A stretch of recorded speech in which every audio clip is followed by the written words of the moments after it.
Hello everyone, সবাইকে জানাই শুভ সাবিত্রী ব্রত। আপনারা ভাবছেন তো আমি বাঙালি হয়ে উড়িয়া কালচারের মতো সাবিত্রী ব্রত কেন পালন করছি। অ্যাকচুয়ালি আমি বাঙালি, বাট আমার বিয়ে হয়েছে উড়িয়া ফ্যামিলিতে, তো আমাকেও এই ব্রতটা করতে হতো। আসলে কালচার যাই হোক, ভক্তি আর উৎসবের আনন্দ তো সবার একই। আর সবথেকে বড় কথা হলো আমি এখন উড়িষ্যায় নেই, আমি আছি এখন সবার প্রিয় সিটি ব্যাঙ্গালোরে।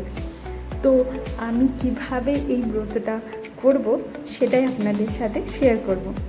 তো আমি সাবিত্রী ব্রতের ব্যাপারে সেরকম কিছু তো জানতাম না, তো এটার ব্যাপারে পুরো ডিটেলস কিভাবে করতে হয় না হয় এগুলো আমার শাশুড়ি মা গাইড করেছেন। তো উনি যেহেতু এবার ব্যাঙ্গালোরে আসতে পারেননি আমার কাছে, তাই আমাকে বলে দিয়েছিলেন কীভাবে কী করে করতে হবে। সকাল সকাল আমি স্নান সেরে পুজোর জন্য রেডি হয়ে গেছিলাম, আর ব্যাঙ্গালোরের ট্রাফিককে টেক্কা দিয়ে এখন আমরা যাচ্ছি মন্দিরে। উড়িয়া কালচারে পুজো মানেই তো জগন্নাথ দেবের পুজো, কিন্তু ব্যাঙ্গালোরে খুব সুন্দর একটা জগন্নাথ মন্দির আছে যেটা আমাদের বাড়ির থেকেও খুব কাছে। এটা হচ্ছে আগারা জগন্নাথ টেম্পল। যারা এখানে গেছেন তারা জানেন এই মন্দিরটা কতটা সুন্দর। বাট আজ মন্দিরে পৌঁছে তো আমি শখ। অ্যাকচুয়ালি আমরা ভেবেছিলাম বাড়ির থেকে মন্দিরে গিয়ে পুজো করে তাড়াতাড়ি চলে আসবো, বাট গিয়ে দেখি এত লম্বা লাইন। মন্দিরে পৌঁছাতেই মনে হলো আমরা ব্যাঙ্গালোরে নেই, সোজা উড়িষ্যায় চলে এসেছি। চারদিকে এত উড়িয়ার লোকজন ছিল, তো এত সুন্দর, বাট এত সুন্দর একটা পজিটিভ ভাইবও আসছিলো। তো যাই হোক, আমাদেরকেও লাইনে দাঁড়াতে হচ্ছিলো। লাইনে দাঁড়িয়ে আমি একটু ভিডিও নিচ্ছিলাম। ওড়িয়া কালচারে সাবিত্রী পুজোয় 5 টাইপসের ফ্রুটস লাগে, আর একটা সিঁদুর কৌটো, আর কিছু চুড়িও পুজোর সময় দিতে হয়। তো এইগুলো আমি সবই আগের দিন শাশুড়ি মায়ের থেকে জেনে নিয়েছিলাম, তো সেগুলো আমি রেডি করে নিয়ে এসেছিলাম। আর উপোসের দিনে না, সেদিন ফ্রুটস ছাড়া অন্য কিছু খাওয়া যায় না, তো সারাদিন ওই ফলের উপরেই উপোসটা করতে হয়। তো আর পুজোর শেষে হাজব্যান্ডের থেকে ওই সাবিত্রী যে পুজোর চুড়িটা হচ্ছে সেটা পরে নিতে হয়। তো আমি আমার থালা সাজিয়ে নিয়েছিলাম। আর উড়িষ্যায় না এই পুজোর থালাতে কিছু তুলসী পাতা এইসব রাখতে হয়, যেগুলো বাঙালিতে তুলসী পাতা এগুলো রাখা থাকে না, ফুল টুল রাখা থাকে, বাট এখানে ফুলের সাথে তুলসী পাতাটাও থাকে। যাই হোক, 1 ঘন্টা লাইনে দাঁড়ানোর পর অ্যাটলিস্ট আমরা মন্দিরের ভিতরে আসতে পেরেছি। এরপর আমরা পুজোটা করিয়ে নেব। তো এখানে পুরোহিত মশাই পুজো করানোর সাথে সাথে আরেকজন পুরোহিত মশাই ছিলেন, যিনি সাবিত্রী সত্যবানের ব্রত কথা শোনাচ্ছিলেন। তো আমি পুজো করানোর পর সেই ব্রত কথাটাও শুনছিলাম।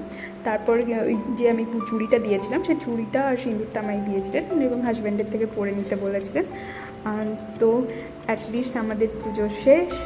আর মন্দিরের ভিতরে ভিডিওগ্রাফি ফটোগ্রাফি বারণ, তো আমি মন্দিরের ভিতরে কোনো ফটো বা ভিডিও নিতে পারিনি। তো তারপর বেরিয়ে এসে আমি আমার একটা ফটো নিয়েছিলাম। এটা পুজো শেষ হওয়ার পর।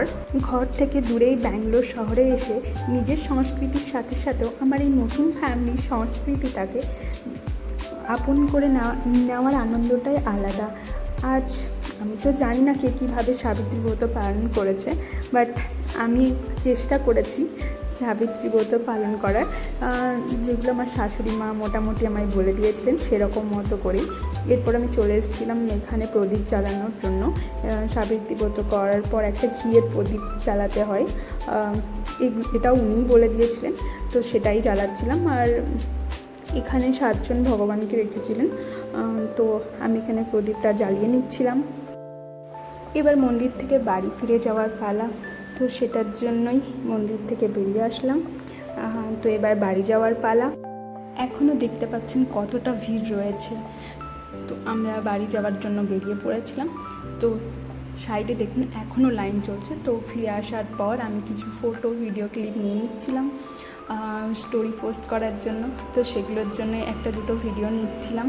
আমার অলমোস্ট ভিডিও আর ফটোগুলো নেওয়া হয়ে গেছিলো।